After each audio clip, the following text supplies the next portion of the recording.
عبده ورسوله. In the previous session, brothers, we discussed the importance of sincerity. So we talked about how the central aim when learning the book of Allah is to seek Allah's pleasure. And there are so many reports in our discourse that stress the importance of intentions when it comes to any deed. If the intention is not correct, the efforts are going to be in vain. And this type of thinking is widespread, where there's so many reports that tell us that a person who's not sincere, if he continues to seek Islamic knowledge, at one point his efforts will dwindle away. And that's because his intention is not correct.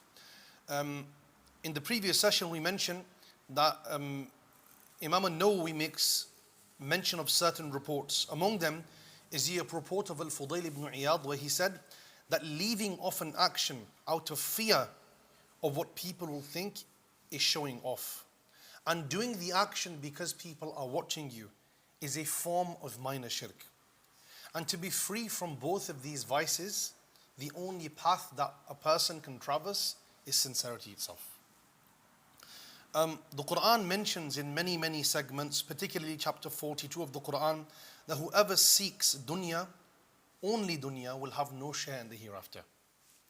And this is with respect to people who seek dunya at the expense of the hereafter. It doesn't mean that both cannot be sought simultaneously. There was a certain report where seeking knowledge for dunya prevents one from smelling the scent of paradise. Knowledge sought for argumentation, fame, or turning people's attention to oneself, it leads to the fire eventually. And Imam Nawawi, in the previous segment of his book, he concludes by mentioning that the teachers and the reciters of this book should avoid exploiting teaching for material gain. And he mentions the statement of Ali ibn Abi Talib, where he says, true knowledge is to act upon the book, not to recite the book. And there are so many reports where the pious predecessors, they would define a qari by his actions and not by his mere recital. Even if we look at some of the books of fiqh, the term qari was used to mean faqih. It was synonymous with faqih, meaning the people who used to recite the book were the ones who understood it the best. And they were the ones who acted upon the book. They wouldn't memorize verses about backbiting except they strove to abstain from backbiting. They would not memorize verses that speak about transgression of rights of Allah except that they would be fearful of indulging in that very action. So they acted upon every single verse they memorized. And there's a famous incident of Abdullah ibn Umar radiyallahu anhuma, where he mentioned that he came to the Prophet, peace be upon him, and he told the Prophet ﷺ that it took him over a decade to memorize Surah Al-Baqarah. And it takes some of us under a year to memorize the entire Quranic discourse. But why did this act take him so long? Because he didn't just memorize the verses. It was something that transcended his tongue. It manifested on his limbs. It was something that was seen in his day-to-day dealings with people. The Quran transforms a person's character and it allows him to engage proactively in character development. It's not something that's restricted to just speech. Today, we're going to speak about sincerity from a different angle. In the next segment of the book, Al-Imam al-Nawawi, he makes mention of a few quotes pertaining to sincerity that are different in nature to the previously mentioned quotes. He mentioned that Sufyan al-Thawri said, ما عالجت شيئا أشد علي من نيتي إنها تتقلب علي. I've never struggled with anything more difficult than my own intention. It keeps changing on me. And then he said, Al-Imam Ibn al-Mubarak said, أول العلم النية. The beginning of knowledge is the intention. And then Imam Hassan al-Basri says something intriguing. And here Imam al-Nawawi is paving the path to open up a nuanced discussion concerning sincerity when it comes to learning the Quran. He says, Al-Hassan al-Basri said, لَقَدْ طَلَبَ هَذَا الْعِلْمَ أَقْوَامٌ وَمَا أَرَادُوا بِهِ اللَّهِ. Some people sought this knowledge without intending Allah or what Allah has in store for them. فَمَا زَالَ بِهِمْ حَتَّى أَرَادُوا بِهِ اللَّهَ وَمَا عِنْدَهُ. But knowledge kept shaping them until they sought it for Allah. Very profound. And then he goes on to mention a quote which is the crux of today's discussion, which is, it's ascribed to many of the pious predecessors, where it says that one of the Salaf was reported to have said, طَلَبْنَا هَذَا الْعِلْمَ لِغَيْرِ اللَّهِ, that there was a point in time where we sought knowledge for other than Allah. And it's quite interesting, why would somebody seek Islamic knowledge for other than Allah's sake? Any thoughts? Excellent. Because in that day and age, if a person was from a disadvantaged background, they had no tribal protection, they failed to make something of themselves from a worldly perspective, one of the cop-out methods to gaining fame, gaining respect, gaining prestige was to pursue Islamic education. So a lot of the Salaf, they uttered this statement towards the end of their Islamic education journey. We sought Islamic knowledge for other than Allah's sake. But then as we accumulated the correct knowledge, it shaped us, it probed us, it stopped us. And we began to seek that very knowledge for Allah's sake. And this points to the majesty of knowledge, the transformative power that knowledge possesses. And there's another statement he mentions, that طَلَبَهُ قَوْمٌ أَوَّلًا لَا لِلَّهِ فَحَصَّلُوهُ ثُمَّ اسْتَفَاقُوا وَحَاسَبُوا أَنفُسَهُمْ فَجَرَّهُمُ الْعِلْمُ إِلَى الْإِخْلَاصِ فِي أَثْنَاءِ الطَّرِيقِ. They sought the knowledge for other than Allah, but knowledge itself, it dragged them to sincerity. Allahu Akbar. Knowledge itself, it dragged them to sincerity. And it's a very interesting quote, because we find that this sentiment is something that's very relatable to us today. When knowledge can be sought for different reasons, whether it's to become more knowledgeable than our sibling, it's to increase in knowledge so we can overpower somebody in a debate, it's to pursue knowledge so we can busy ourselves with refutation of different sects, it's to pursue knowledge to be the dominant one in argumentation, it's to pursue knowledge so we can gain fame and publicity. These are all non-sincere intentions that we have when we approach Islamic knowledge. And the type of education we're discussing in these circles is the most superior form of education. And that's learning the speech of Allah subhanahu wa ta'ala. There are so many reports that mention that Islamic education has lots of fruits and virtues and benefits. But the most superior form of Islamic education is everything Quran orientated.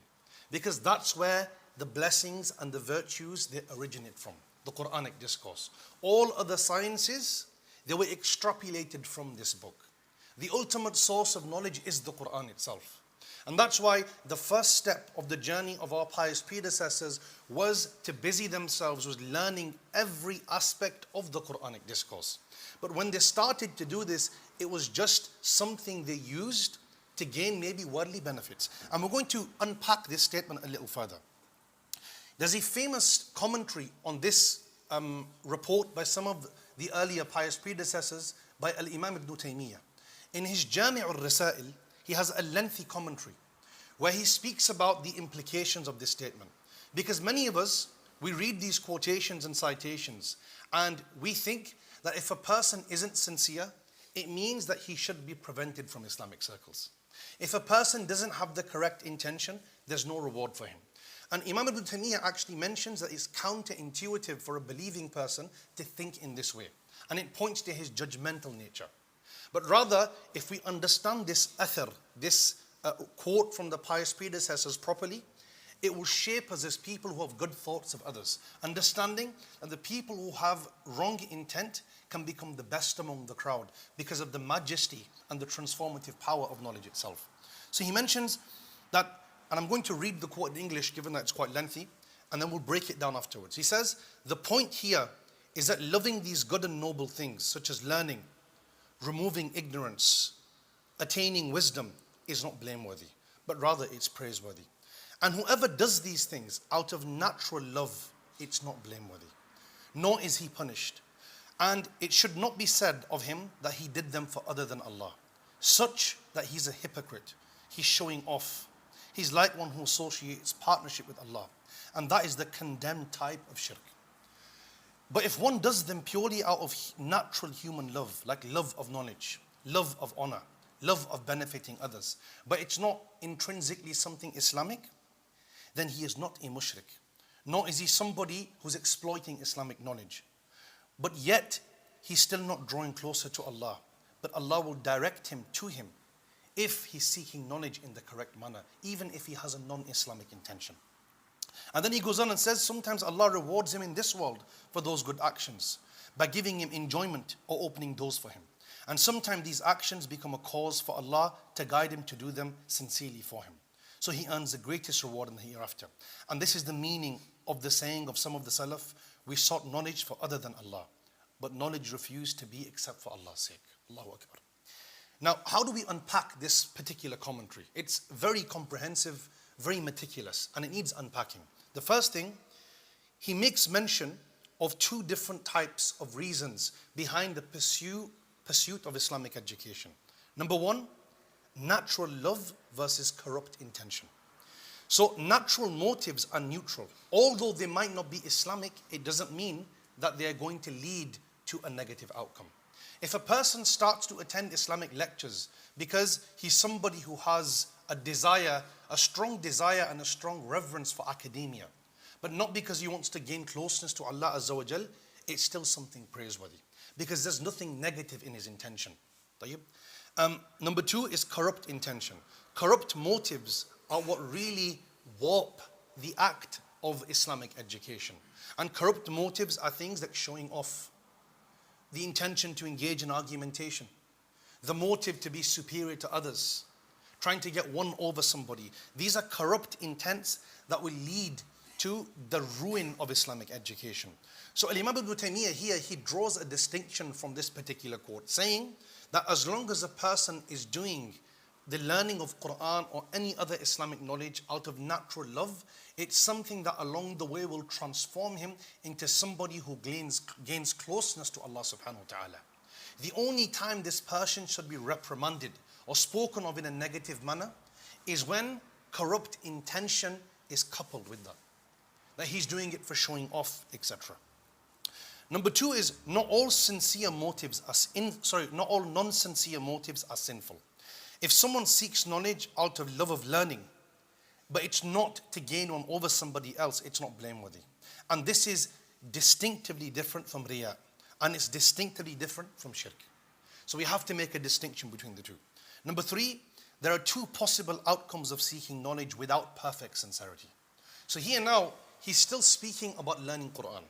We've spoken in the previous sessions about the one who struggles to recite the Quran proficiently. The one who stutters and stammers, but he has so much reward that Allah has stored for him because of the difficulty he's braving throughout his learning of Quran.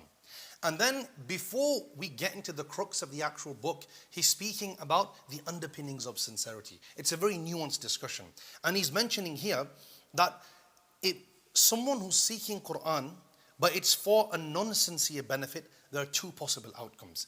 It may bring temporary benefits in the dunya, or it may become a means by which Allah guides the seeker to sincerity. So here Imam Ibn Taymiyyah is acknowledging that one who continues to seek knowledge without sincerity and nothing else originates from that journey and pursuit, this will lead to his ruin eventually.